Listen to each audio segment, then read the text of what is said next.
Could we start with you just telling us a little bit about you and your experience in project management? Hi, yes, I'm Andy Feebury. I'm a project manager at Ensley. I'm responsible for making change happen for the business. I've got over 15 years of experience of running varied and challenging projects in a fast-moving commercial environment. You've written a guide for students' unions, guilds, associations and councils. Can you tell us what the guide's about and who it's for? Yes, the guide is designed to provide student unions with a set of hints and tips to help both staff and officers understand the things that could affect the success of projects they're involved in, either as project managers or as project participants. And what are the aims of the guide? The primary aim is to introduce you to the project method we've adopted at Ensley, which has been trialled and tested over many years. It also explains why good project management is important and what benefits you'll get from adopting a method, and even more importantly, what you risk if you don't. It'll give you practical advice on the realities of running a project and provides the opportunity to share the lessons we've learned over many years. When I hear the term project management, I always think of big projects like refurbishing the Students' Union bar. Is this guide only suitable for people managing large projects? Not at all. A key facet of the guide is to impress on you that any project management method has to be scalable to the job in hand. Therefore, whether you're doing a large project or a small initiative, you should recognise the benefits of a project approach and scale their application to what you're trying to do. Essentially, only do as much as you need to do to give you the control you need.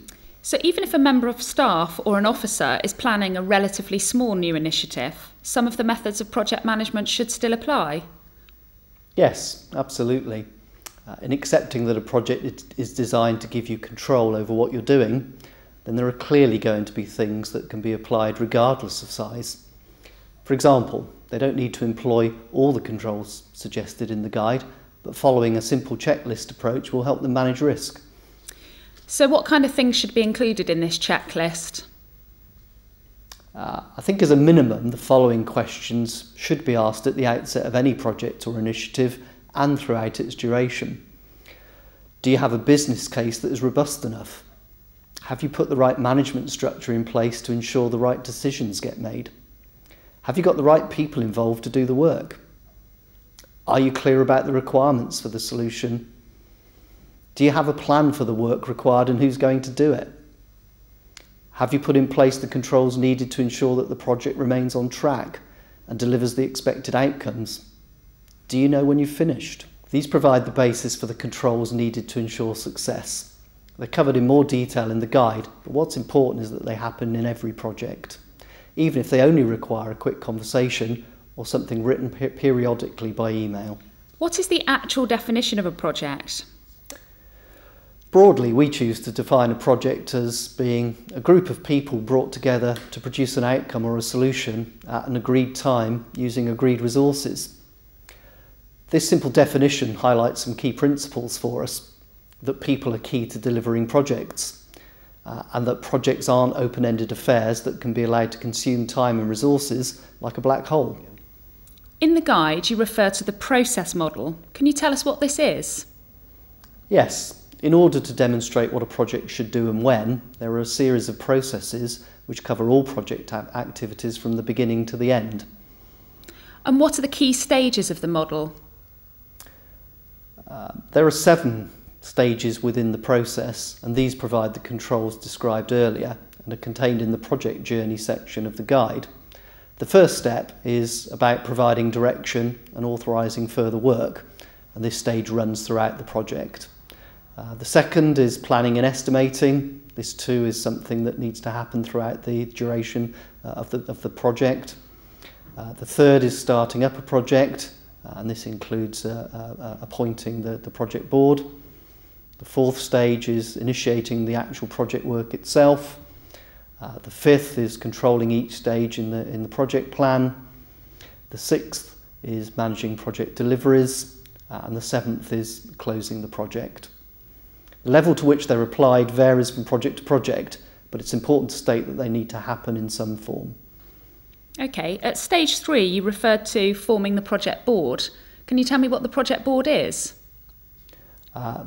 Simply, the project board are the group of people who are responsible for directing the project.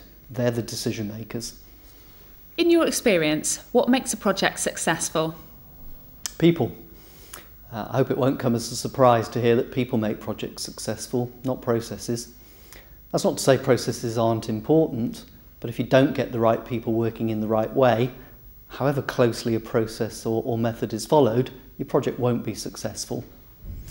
Let's face it, when things get difficult, it's not processes that get you out of trouble, it's people. It's your set of relationships with other people that make the difference.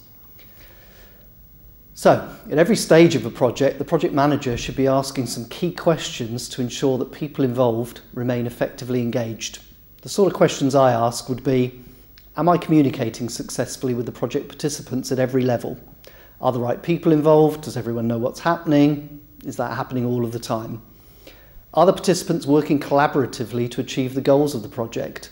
Have I dealt with the politics, the egos, the self-interests, the things that might prejudice the project?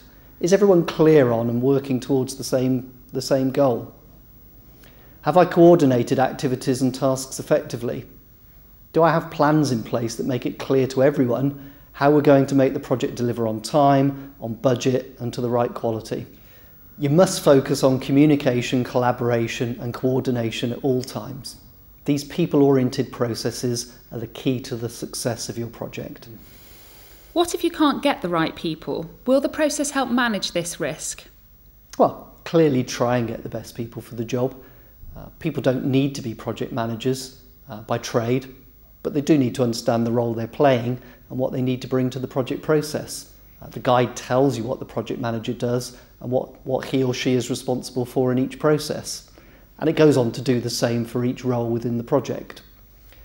So project processes are really about managing risk, and that's why they're so useful? Well, despite the emphasis on people, there have to be some processes in place that the project team follows. Without this, even the most highly motivated, collaborative, enthusiastic team can still fail. Methodology provides the backup that's required.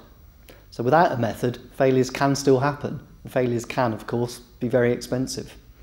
And why do failures happen? In my experience, there are lots of reasons, but I can certainly outline some common causes here. Poor communication, for example, between the people who want an outcome or solution and those that are doing the project. Poor analysis of needs or no clearly defined requirements. And what would be the most common reason why a project fails? In my experience, lack of a valid business case. People not really understanding what it is they're trying to achieve. And no clear statement of what quality of solution they require. Okay, so let's assume a student union has decided to start implementing a new initiative, like planning a freshers' fair, for example. In your experience, what are the most important stages a union should never forget? I think there are 5 key things that I would recommend. Firstly, you need to make sure you appoint people to the roles and make sure they understand what's expected of them. Secondly, make sure you have a communication plan. People need to work in a coordinated and collaborative way. Sharing information is absolutely crucial. Thirdly, create and keep reviewing the business case. Something that seemed like a good idea at the outset might not feel like such a good idea halfway through the project. Fourthly, check progress regularly to make sure you're on track. Don't assume that everything's okay. Finally, deal with issues promptly. They won't go away unless you make them go away. And the longer you leave them, the more they'll cost you to resolve. Finally, because of your wealth of experience in project management, you must have some top tips you can share with us. What are the pitfalls we should avoid, and why should unions have a closer look at the guide accompanying this video? All projects have issues and unforeseen events. All projects change as they progress, which will inevitably throw you off track. Remember, processes don't do the project for you. It's about how people react and respond to events that matter, and that's the main message of the guide. If you know what you're trying to achieve, you're organised and in control, communicating effectively and working to a plan, reviewing progress along the way and dealing with issues as they arise, you've got a fair chance of being successful.